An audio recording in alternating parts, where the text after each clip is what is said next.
이 초중고생 자녀를 두고 있는 분들이 주의 깊게 보셔야 할 듯합니다. 우리나라 청소년들의 건강 지표가 학년이 올라갈수록 눈에 띄게 나빠지고 있는데 특히 음주, 흡연 문제가 갈수록 심각해지고 있다는 질병관리청의 연구 결과가 나왔습니다. 특히 고등학교 2학년 여학생의 경우에 액상형 전자담배 사용률이 일반 담배를 앞질렀다. 이런 결과가 나와서 눈길을 끌고 있습니다. 네, 먼저 오늘 질병관리청이 발표한 지난해 청소년 건강 패널 조사 최종 결과 보고서에 따르면요. 청소년들의 흡연, 음주, 식생활 등 주요 건강 행태가 학년이 높아질수록 나빠지는 경향을 보였습니다. 이번 조사는 2019년 당시 초등학교 6학년이었던 학생 5,051명을 10년간 추적하는 프로젝트인데 6년차 데이터까지 분석한 결과입니다. 가장 우려되는 대목은 흡연 행태의 변화입니다. 평생 한 번이라도 담배를 사용해본 평생 경험률은 초등학교 6학년 당시 0.35%였으나 고등학교 2학년에는 9.59%까지 치솟았습니다.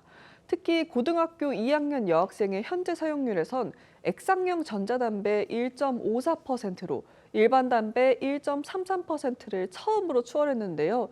이는 여학생들 사이에서 전자담배가 거부감 없이 수용되고 있다는 의미로 해석됩니다.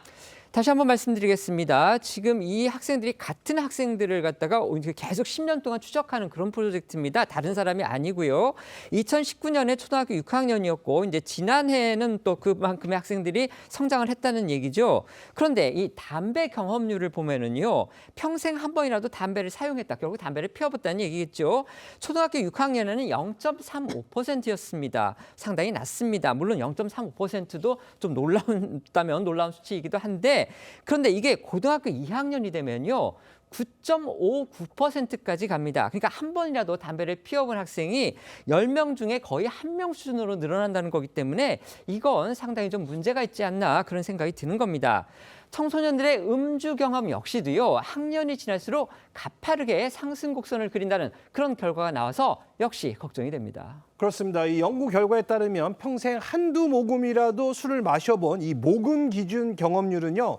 60.8%에 달해 패널 10명 중 6명이 술 맛을 본 것으로 나타났습니다.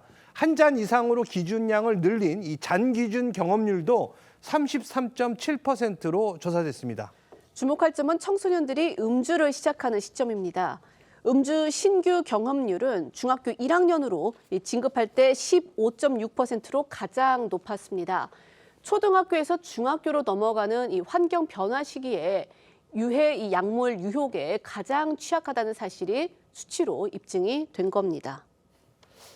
지금 다시 한번 말씀을 드리겠습니다. 음주 부분과 관련해서는요, 저희가 이제 좀 학술적인 표현을 했기 때문에 좀 어렵게 들릴 수도 있는데요.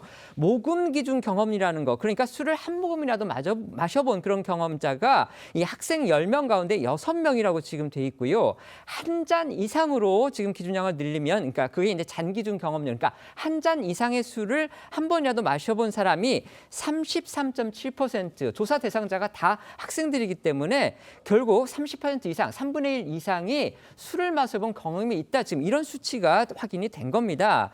이렇게 청소년들의 건강에 악영향을 주는 흡연과 음주, 도대체 어떤 계기로 시작하게 되는지 이 부분도 궁금해집니다.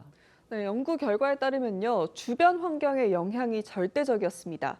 선행 요인 분석에 따르면 본인의 흡연, 음주에 대한 친구의 태도가 허용적이거나 주변에 흡연하는 친구가 있는 경우 유해 행태를 시작할 확률이 높았습니다. 또한 집안에 흡연자나 음주자가 있고 부모가 자녀의 음주에 허용하는 태도를 보일수록 청소년 자녀가 일찍 술과 담배를 접하는 것으로 분석됐습니다. 남한 청소년들이 이런 문제를 안고 있을 때 북한 학생들 사이에서는요.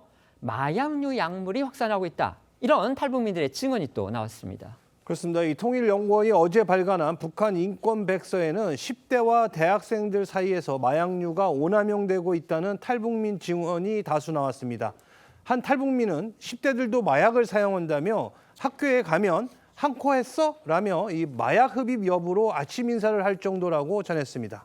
다른 탈북민들도 필로폰이 비염 치료나 기관지에 좋다는 인식이 퍼질 만큼 대중화됐으며 대학생들조차 이 밤샘 공부를 위한 각성제로 활용을 한다는 증언들을 내놓았습니다. 또 이 백서에선 부유층에서 일종의 오락거리로 필로폰을 한다면서 최근에는 재미나 쾌락 목적의 마약 사용 증언들도 있다고 소개했습니다. 이렇게 북한에서 마약류가 오남용되는 이유는 또 뭔지 소개해 주시죠. 해당 보고서에선 제대로 된 치료와 의약품을 받지 못하는 실태를 원인으로 지목됐습니다. 백서에선 북한에서 의약품 공급이 제대로 이뤄지지 않아서 무상치료제는 형식으로만 남았을 뿐이며 진료, 약품 구매 등 의료 서비스에 소비되는 비용 대부분이 개인이 부담하고 있는 것으로 보인다라고 분석했습니다. 또 북한 당국은 작년 2025년을 보건혁명의 원년으로 선포해 보건 문제를 해결하고자 했으나 이는 보건 실태의 열악성을 보여준다고 밝혔습니다.